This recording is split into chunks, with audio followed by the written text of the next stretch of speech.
E aí, galerinha, tudo bem?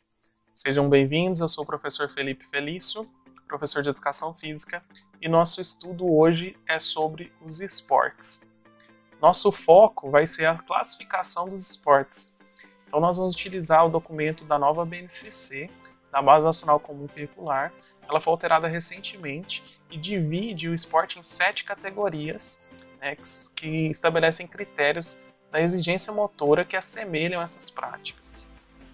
Então, a classificação ela se estabelece em esporte de marca, esporte de precisão, esporte técnico combinatório, esporte de rede e quadra dividida ou parede de rebote, esporte de campo e taco, esporte de invasão territorial e esporte de combate. Nós vamos classificar cada uma delas e dar exemplos. Vamos começar pelos esportes de marca. Então, são um conjunto de modalidades que caracterizam por comparar os resultados registrados em segundos, metros ou quilos. Então, um ótimo exemplo é o atletismo.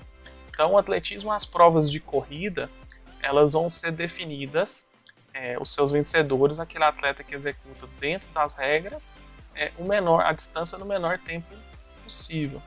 Nas provas de saltos, nós vamos ter aqui o salto em altura e o salto com vara, o atleta que executa o salto em menor quantidade de tentativas mais alto, e nas provas de salto em distância e salto triplo, os atletas que saltam mais longe. Nas provas de arremesso e lançamento, nós vamos ter aqui o arremesso de peso, o lançamento de dardo, de martelo ou disco, o atleta que lança os objetos na maior distância e também na menor quantidade de oportunidades. Outro esporte de marca que a gente poderia citar é o levantamento de peso, ou também conhecido como halterofilismo, o objetivo é levantar o maior peso possível. Então, apesar de não compor os Jogos Olímpicos da Antiguidade, esse esporte já era praticado naquele momento, mas ele era utilizado principalmente como treinamento para outras modalidades, e isso aconteceu em diversas culturas, como também na chinesa, que era utilizado como uma forma de critério para a escolha de soldados.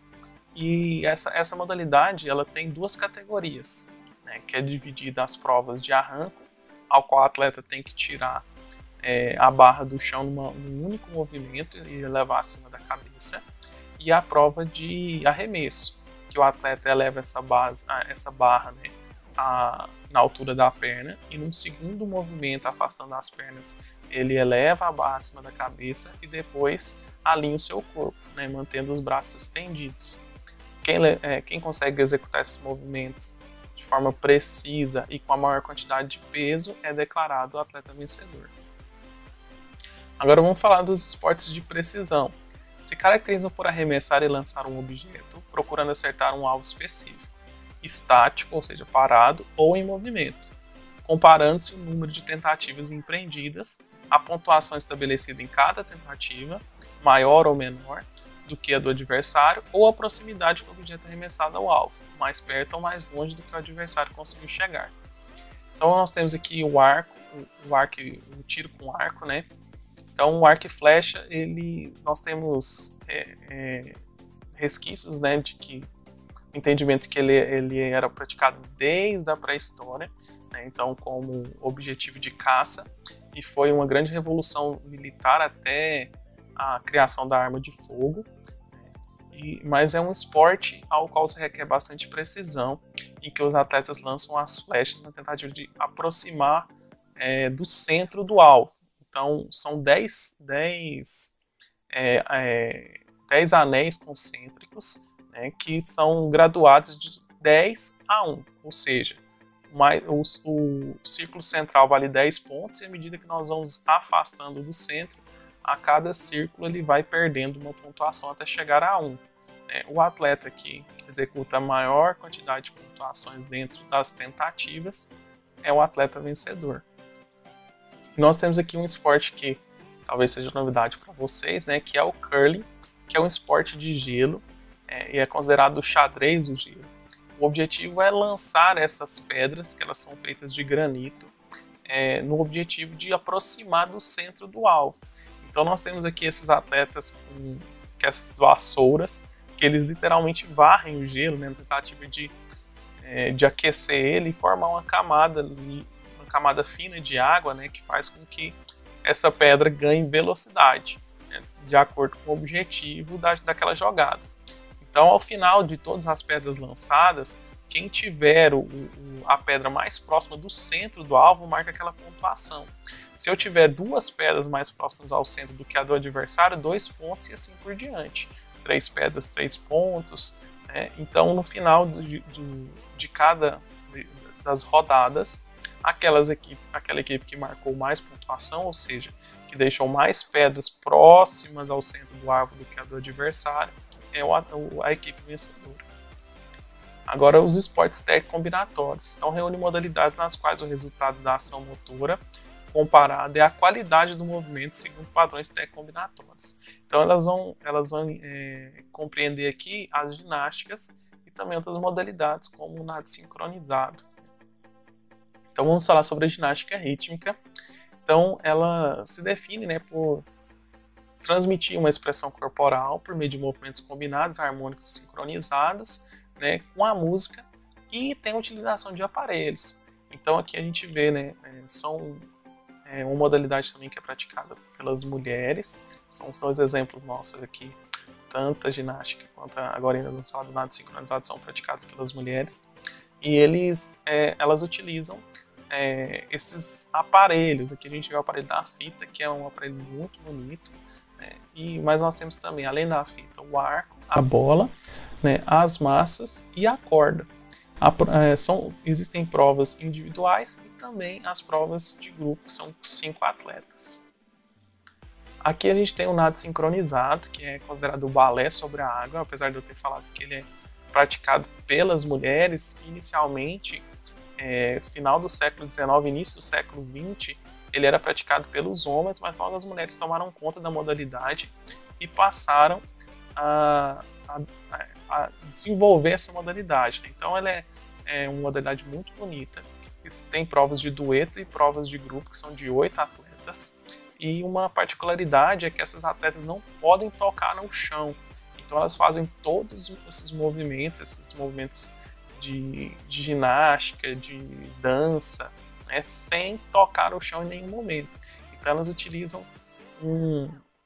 uma técnica de nado, né, diferenciado, para poder conseguir executar esses movimentos, inclusive com saltos, lançando companheiras, sem pisar ao chão em nenhum momento. Caso isso aconteça, tem perda de pontuação.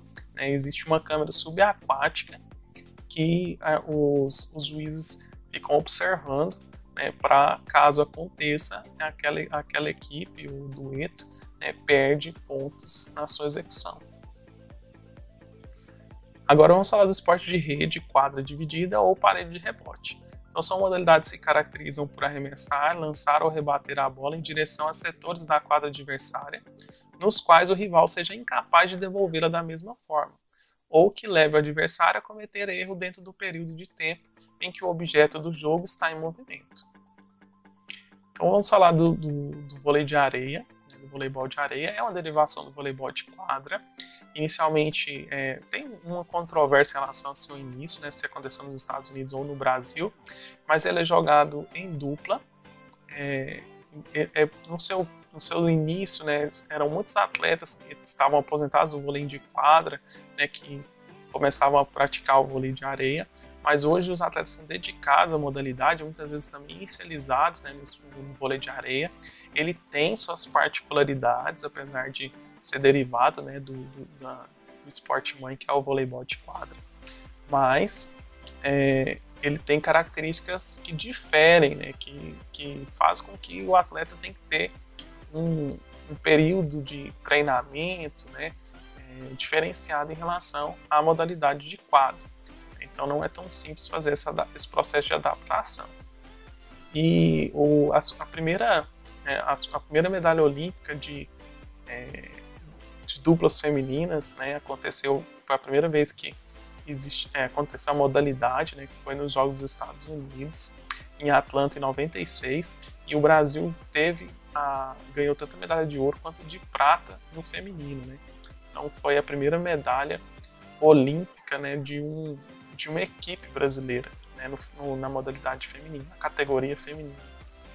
E o objetivo do jogo é fazer com que a bola passe por sobre a rede, né, e caia no chão da quadra adversária ou que provoque-se erro, né, no adversário. São disputados em melhor de 3 sets, né, o jogo, e vence aquele que conseguir a vitória em 2 sets.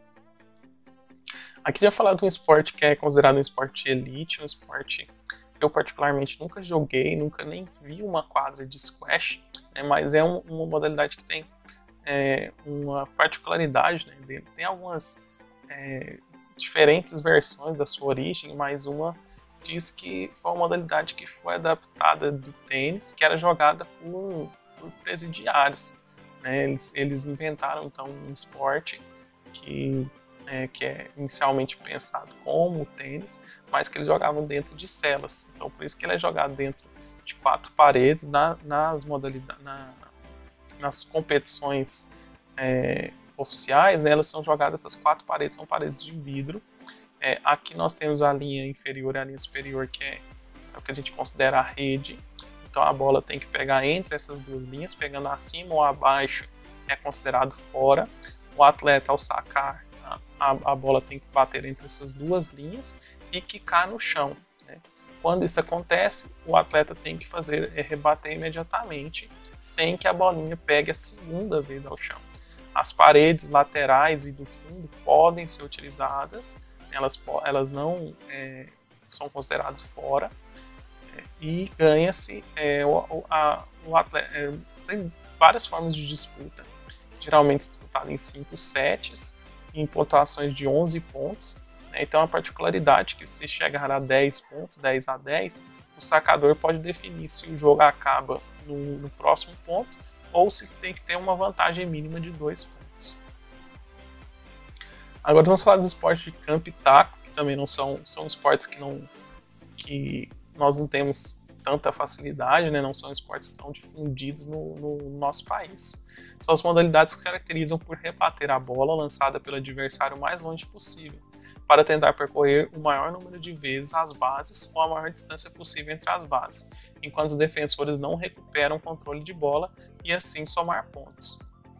O exemplo clássico, né, é o beisebol, que é uma modalidade americana. O objetivo, então, é utilizar o taco, né, rebatendo essa bola o mais longe possível e tentar correr o maior número de bases. Eu não preciso correr as 4 bases numa única tentativa, né? Então, quando eu sinto que eu posso ser eliminado, eu posso parar numa determinada base e, à medida que tiver uma nova rebatida, percorrer as demais, né? as demais bases. Quando eu consigo percorrer essas 4 bases sem ser eliminado, eu marco um ponto. Ao final das 9 entradas, quem marcou a maior quantidade de pontos, ou seja, quem rebateu essa bola mais vezes e conseguiu percorrer essas 4 bases, é o time vencedor.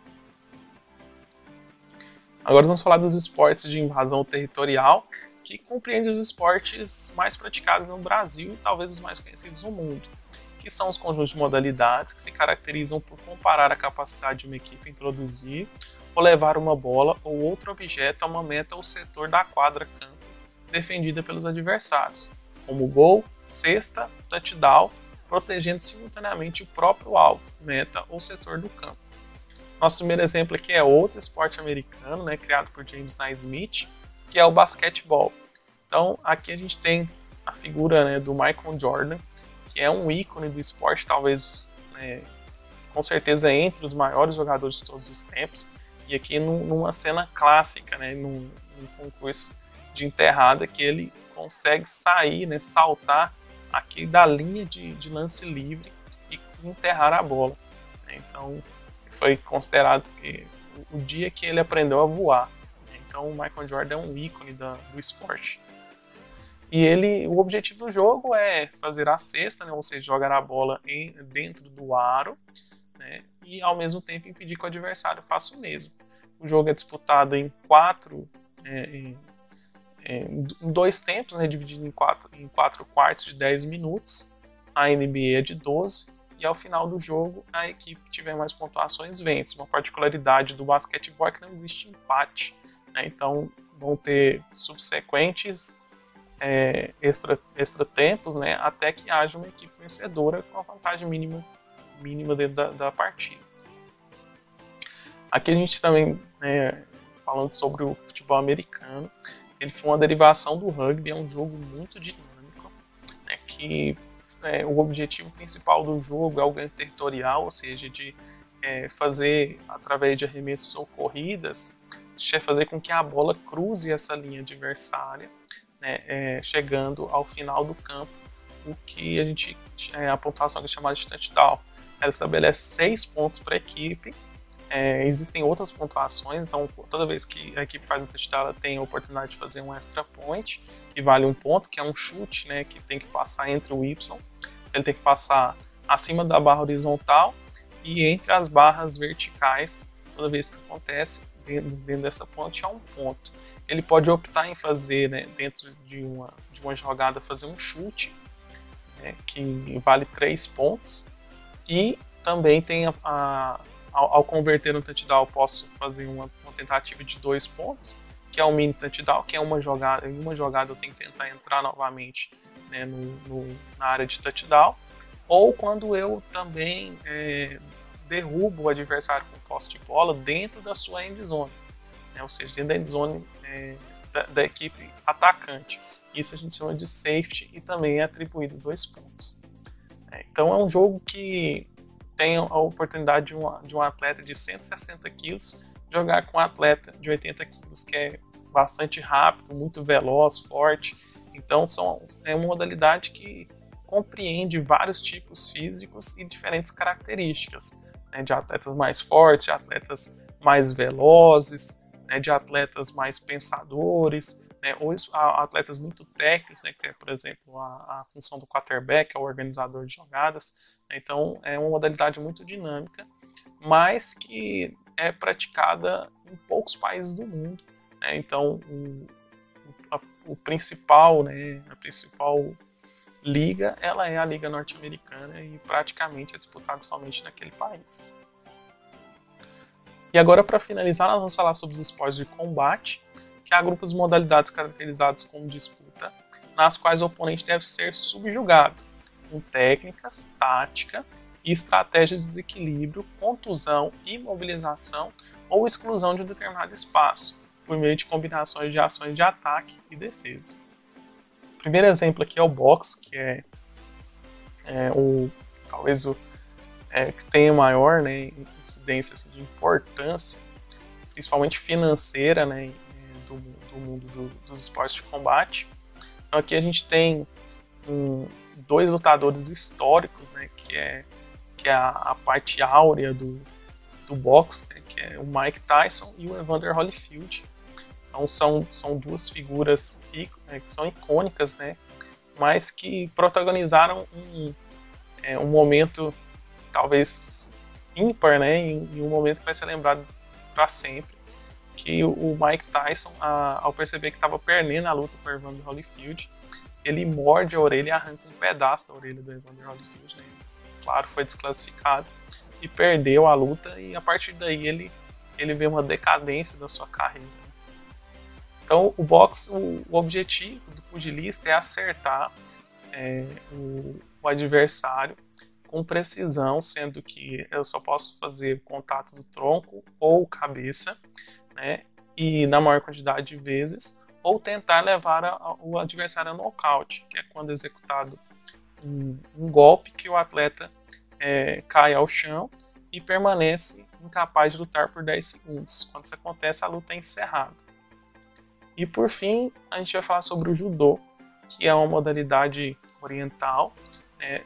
O pai do judô, Jigoro Kano, que era um praticante, né, do jiu-jitsu. Não é o Brazilian Jiu-Jitsu, né, é o jiu-jitsu tradicional, o jiu-jitsu japonês. E a partir disso ele desenvolveu novas técnicas, sendo o objetivo do judô fazer um golpe ao qual eu projeto o adversário com as costas e ombro no chão. Quando isso acontece, a pontuação é uma pontuação máxima, tem a finalização da luta e a gente chama essa pontuação de Ippon. Eu tenho outras duas pontuações, que é o Vazari e o Iko, né, que são golpes imperfeitos.